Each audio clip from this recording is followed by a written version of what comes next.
Assalamualaikum warahmatullahi wabarakatuh. Nama saya Anesya Diuntari dari kelas 11 TKR 2. Kali ini saya akan melaporkan hasil pemeriksaan saya di job 4, yaitu identifikasi dan perawatan diesel konvensional. Alatnya Caddy Tools 4 dan Tools Diesel. Bahannya engine stand mesin 2L, baterai 120A, dan majun. Untuk langkah kerjanya, yang pertama harus mengidentifikasi komponen sistem bakar. Nama komponen tangki, fungsinya untuk menyimpan atau menampung bahan bakar.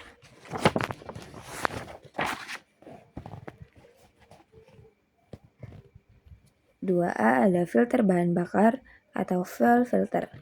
Fungsinya menyaring kotoran debu, air, dan partikel lain dalam bahan bakar agar tidak masuk ke sistem injeksi dan merusak komponen. 2B ada pompa bahan bakar fuel pump. Memompa atau mengalirkan bahan bakar dari tangki menuju injektor atau pompa injeksi dengan tekanan tertentu. 3. Injektor bahan bakar atau fuel injector. Menyemprotkan bahan bakar ke dalam ruang bakar dengan jumlah dan waktu yang tetap sesuai perintah ECU. Yang keempat ada saluran bahan bakar. Merupakan pipa atau selang yang berfungsi menyalurkan bahan bakar dari tangki ke filter, pompa injektor, dan kembali lagi ke tangki. Yang kelima ada nozzle injektor. Bagian ujung dari injektor yang menyemprotkan bahan bakar dalam bentuk kabut halus agar mudah bercampur dengan udara di ruang bakar. Yang keenam ada saluran kembali atau return line. Mengembalikan kelebihan bahan bakar dari injektor atau pompa kembali ke tangki agar sistem tetap stabil dan tidak berlebihan tekanan. Selanjutnya ada besi pijar atau glow plug. Sebagai pemanas awal ruang bakar untuk memastikan solar mudah terbakar saat dingin, sehingga mesin lebih cepat hidup, pembakaran stabil, dan menyuplai listrik. Selanjutnya ada baterai, menyuplai arus listrik ke sistem elektronik termasuk ECU, pompa bahan bakar elektrik, sensor aktuator, dan lain-lain.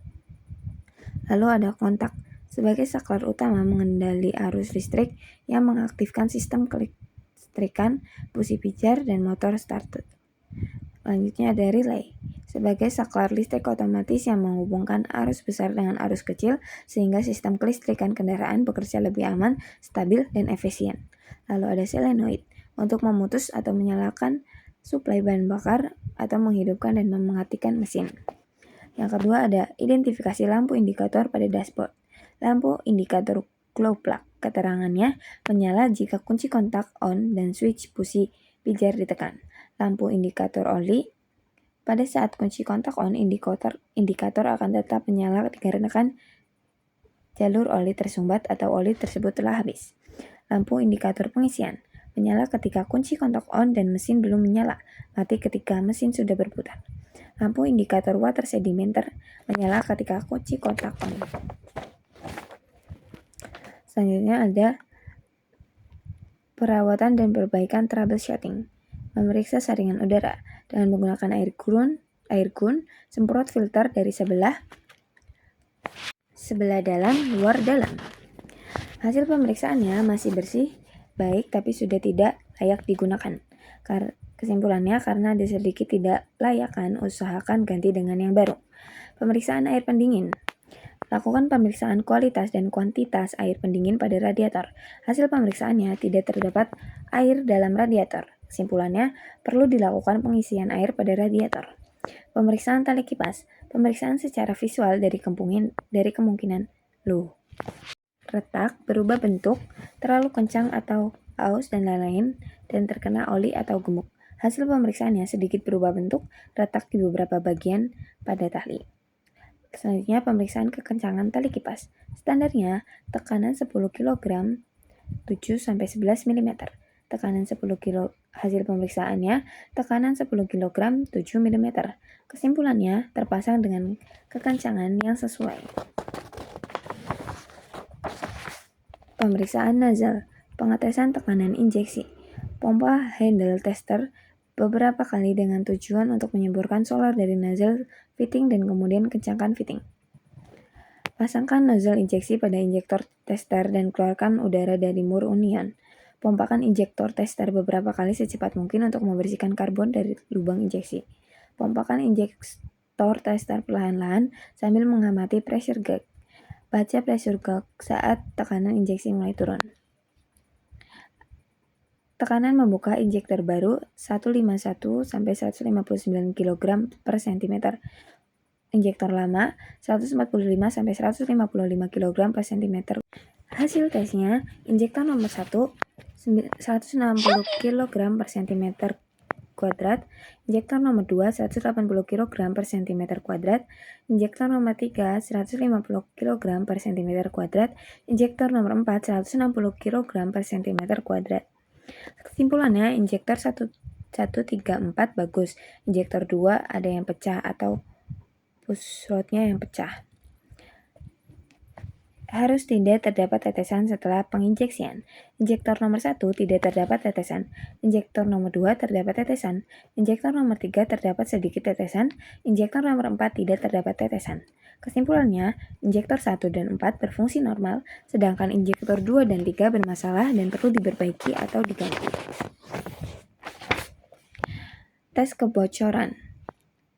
Apabila injektor menetes 10 detik, ganti atau bersihkan dan overhaul kembali injektor. Injektor nomor 1 tidak ada kebocoran. Injektor nomor 2 terdapat kebocoran. Injektor nomor 3 memiliki sedikit kebocoran. Injektor nomor 4 tidak ada kebocoran. Kesimpulannya, injektor nomor 1 dan 4 sesuai spesifikasi, injektor 2 dan 3 perlu diganti atau diperbaiki. Selanjutnya, tes bentuk penyemprotan.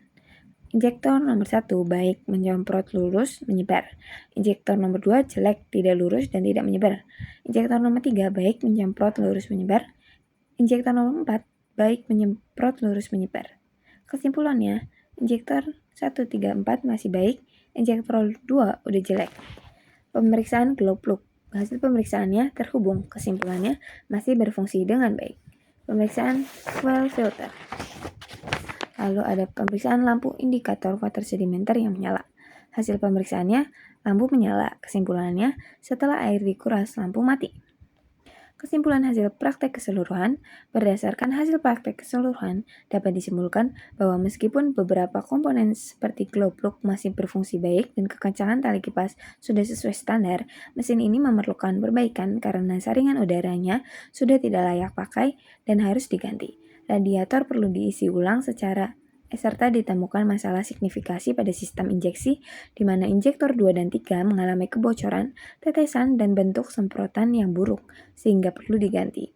Walaupun masalah adanya air pada water sedimenter yang awalnya terdeteksi, kini sudah berhasil diatasi. Terima kasih. Sampai sini. Sekian laporan saya di job 4. Jika ada salah, saya mohon maaf. Wassalamualaikum warahmatullahi wabarakatuh.